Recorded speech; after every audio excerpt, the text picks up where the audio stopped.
Of the world যদি unite করতে পারি তাহলে সব শোষণের বিরুদ্ধে আমরা লড়াই করতে পারবো।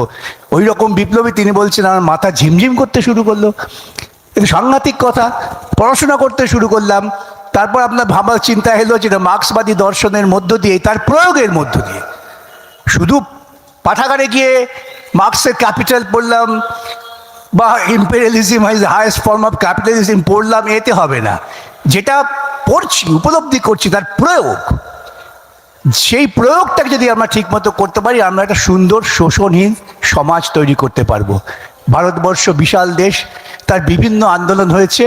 শেষ পর্যায়ে সমস্ত আন্দোলনকে এক সূত্রে গেঁথে মহাত্মা গান্ধী একটা নতুন ধারণা তৈরি করলেন।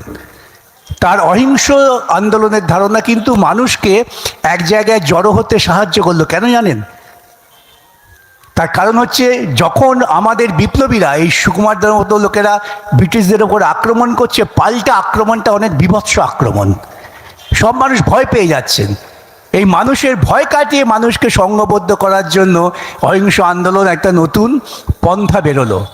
আপনারা জানেন সে ভয়াবহ আক্রমণ কীরকম হয়, জালিয়ানওয়ালা বাগ। একটু উদাহরণ দেওয়া দরকার। জালিয়ানওয়ালা বাগে যখন ওরকম বীভৎস হত্যাকাণ্ড হয়ে গেল, এরকম একটা ছোট্ট পার্ক, সেখানে মানুষ জড়ো হয়েছিল নববর্ষ উৎসব পালন করার জন্য, বৈশাখী ওরা বলেন। তা যেহেতু দেশব্যাপী পাঞ্জাবেও আন্দোলন হচ্ছিল রাওলাট আইনের বিরুদ্ধে, রাওলাট আইন মানে হচ্ছে মানুষের স্বাধীন কথা বলবার অধিকার কেড়ে নেওয়া হলো। যে আইন আমাদের নতুন ভারতবর্ষে এই যে কতগুলো ওরা করেছে না সংহিতা, তার মধ্যে ঘুরিয়ে ফিরিয়ে আছে, কেন আমাদের লড়াইটা এখনো জারি রাখতে হবে। সেখানে যিনি খুন করলেন, পুলিশের কর্তা ছিলেন ডায়ার, এবং সেখানকার ডিস্ট্রিক্ট ম্যাজিস্ট্রেট ছিলেন তিনিও ডায়ার, একজন ও ডায়ার, একজন বলে ডেভিড ডায়ার, নামটা ভুল হতে পারে। এটা নিয়ে যখন রবীন্দ্রনাথ প্রতিবাদ করে তার নাইট ফেলে দিলেন, নাইট তখন একটা অত্যন্ত লোভনীয় পুরস্কার গোটা পৃথিবীর বুকে, সেই পুরস্কার যখন একজন এশিয়ার কবি প্রত্যাখ্যান করছেন, গোটা পৃথিবীতে একটা হইচই হয়ে গেল। কেন প্রত্যাখ্যান করছেন? তখন পার্লামেন্টে হইচই হয়। টাকো ডায়ারকে, ডায়ার কি বলেছিল জানেন? আপনারা অনেকেই জানেন যে ভারতবর্ষের মতো অসভ্য নেটিভদের যদি সভ্য করতে হয়, শাসন করতে হয়, তবে তাদের গুলি করে মারাটাই একমাত্র পন্থা। এবং আমার যদি গুলি শেষ না হতো, কি স্পর্ধা দেখুন, আমার যদি গুলির স্টক শেষ না হতো, আমি আরও খুন করতাম। এইরকম ঔদ্ধত্য ওই পার্লামেন্টে দাঁড়িয়ে জেনারেল ও ডায়ার করেছিলেন। তার বিরুদ্ধে একটা সামগ্রিক প্রতিবাদ, সেই প্রতিবাদ এক জায়গায় গ্রথিত করলেন মহাত্মা গান্ধী। আমাদের দেশে লড়াই চলল, এবং দ্বিতীয় বিশ্বযুদ্ধের মুখে দাঁড়িয়ে গোটা সাম্রাজ্যবাদী শক্তি তারা দেখতে পেলেন যে কমিউনিস্ট উত্থান হচ্ছে। হিটলার ভেবেছিলেন আমি গোটা পৃথিবীকে শাসন করব। বহু ঐতিহাসিক লিখেছেন যে হিটলার আজকে বসে পা নাড়তে নাড়তে বলছেন কালকে মস্কোর ওপরে আমার ফ্যাসিস্ট পতাকা উঠবে।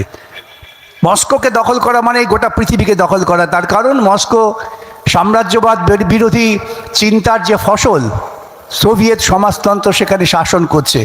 স্টালিন তখন দেশ গড়ছেন সেই জায়গায় দাঁড়িয়ে।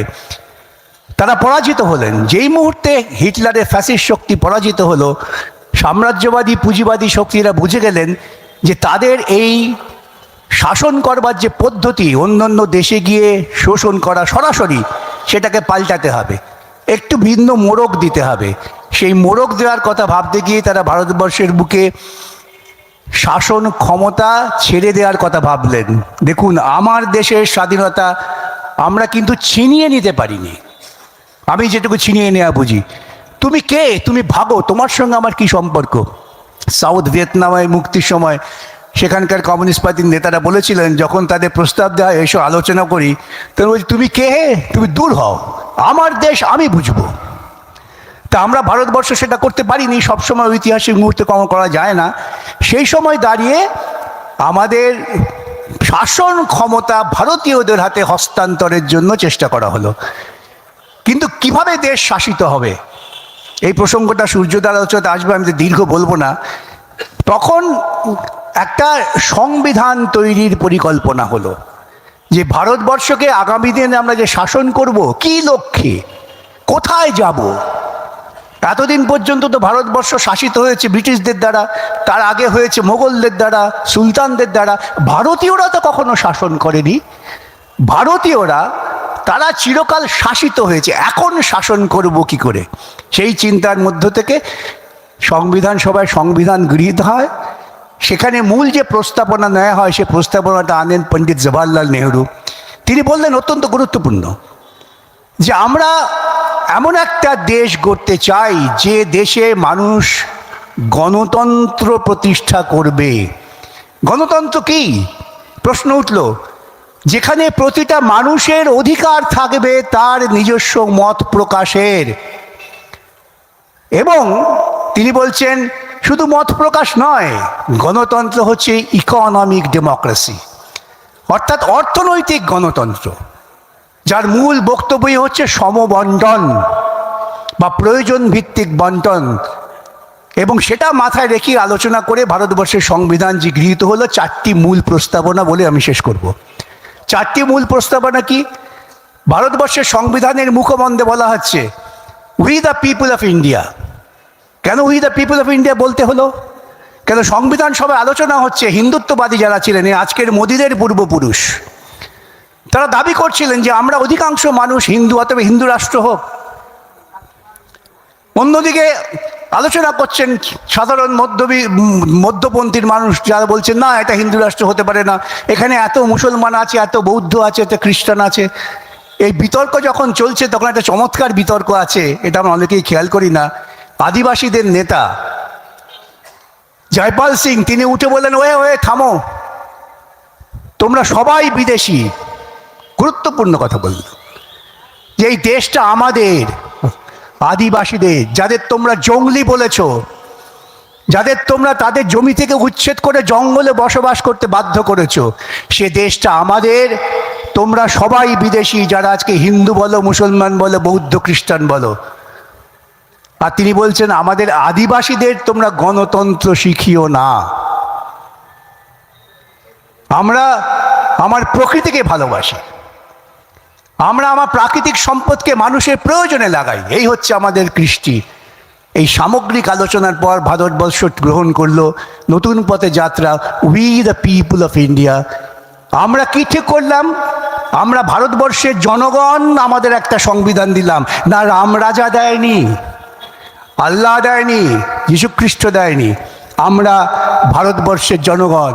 এ প্রান্তে যে মানুষটি আছেন, ওই প্রান্তের যে মানুষটি আছেন, একে অপরকে হয়তো চেনেন না, কিন্তু আমরা ব্রিটিশের বিরুদ্ধে লড়াই করে সকলে ঐক্যবদ্ধ ঠিক করলাম, আমরা ভারতের জনগণ, আমরা একটা দেশ তৈরি করব যে দেশ আমাদের ইকোনমিক জাস্টিস দেবে, সোশ্যাল জাস্টিস দেবে।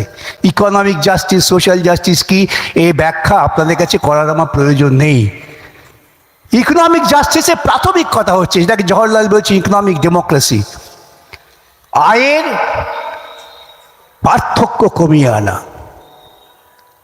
একজন বম্বে শহরের বুকে 400 কোটি টাকার বাড়ি করবেন, আর তার পাশেই ঝোপড়িতে দিনের বেলা ওপরে বাপ মা নিজে ছেলে মেয়ে সংসার প্রতিপালন করছেন, এ হতে পারে না। সোশ্যাল জাস্টিস দিতে হবে। বিবেকানন্দ বলছে তুমি মুচি ম্যাথর ভাই আমার বুকে এসো, বলেছেন, বুকে টানতে পারেননি, সমাজকে তৈরি করতে পারেননি। তা যাদের তুমি এতদিন মুচি ম্যাথর চাড়াল এইসব বলে দূরে ঠেলে রেখেছ, তাদের ন্যায় দিতে হবে, তাদের মূল স্রোতে নিয়ে আসতে হবে। এই দুটো গুরুত্বপূর্ণ কথা। এই দুটো গুরুত্বপূর্ণ কাজ করতে গেলে কি করতে হবে? সেই জন্য আমাদের ওই মুখবন্ধে বলা আছে, প্রত্যেক মানুষের স্বাধীন চিন্তা এবং স্বাধীন ভাবনা প্রকাশ করার অধিকারকে নিশ্চিত করতে হবে। আমি যদি আজকে বলি, মোদি তুমি হিন্দুত্ববাদী কাজ করছো, তুমি আমার বাড়িতে পুলিশ পাঠিয়ে গ্রেপ্তার করাতে পারবে না। আজকে সকালে একজন ইউটিউবার আমাকে বলছিলেন, রাজ্যের মুখ্যমন্ত্রীর বিরুদ্ধে সে বেচারা কি ইউটিউবে বলেছে, তাকে পুলিশ ধরে নিয়ে গেছে। এটা ভারতবর্ষের গণতন্ত্রের সঙ্গে সহমত নয়। তাহলে স্বাধীন চিন্তা, স্বাধীন ভাবনা, ব্যক্তি পছন্দ, ব্যক্তি আচরণকে সম্মান জানানো, প্রত্যেক মানুষের একটা ব্যক্তিগত ধারণা থাকতে পারে, তার ইন্ডিভিজুয়াল ফেইথ, সেটাকে রক্ষা করতে হবে। সরকার হবেন, দেশের অভিভাবক। অভিভাবক সকলকে সমদৃষ্টিতে দেখার চেষ্টা করবে। তাই আমার সংবিধানের মূল বক্তব্য হচ্ছে ইকুয়ালিটি। যার স্বপ্ন, এই ভদ্রলোক আজকে পাথরের স্ট্যাচু হয়ে গিয়েছেন, কিন্তু তার তারুণ্য থাকাকালীন তিনি ব্রিটিশের বুকে গুলি চালিয়ে জেল খেটে বলেছিলেন আমরা একটা দেশ চাই যে দেশে আমরা একজন মানুষ আর একজন মানুষকে শোষণ করব না। সেই স্বপ্ন বাস্তবায়িত হয়নি। কেন হয়নি আপনারা দেখছেন, প্রতিদিন দেখছেন, প্রতি মুহূর্তে দেখছেন। আমাকে ব্যাখ্যা করতে হবে না, কিন্তু আমাদের চালিয়ে যেতে হবে। আমি বলি প্রত্যেক জায়গায় গল্প করতে করতে ঠাট্টা করে যে আমি দেখেছি আমার পেশাগত জীবনে 1 কাঠা জমির জন্য ছেলেমেয়েরা লড়াই করছে না, আমার বাপের সম্পত্তি আমি ছাড়বো কেন। তো আমি বলি আমাদের বাপ ঠাকুরদার সম্পত্তি তো সংবিধানটা, আসুন না সংবিধানটাকে রক্ষার জন্য একটু নিজেরা সকলের মধ্যে এক হয়ে লাঠালাঠি করি। যারা সংবিধানকে ভাঙছেন আমরা শান্তিতে বসবাস করতে পারবো। নমস্কার। আমরা বিকাশদাকে আমাদের সুকুমার সেনগুপ্ত জনকল্যাণ সমিতির পক্ষ থেকে আন্তরিক ধন্যবাদ, অভিনন্দন জানাই।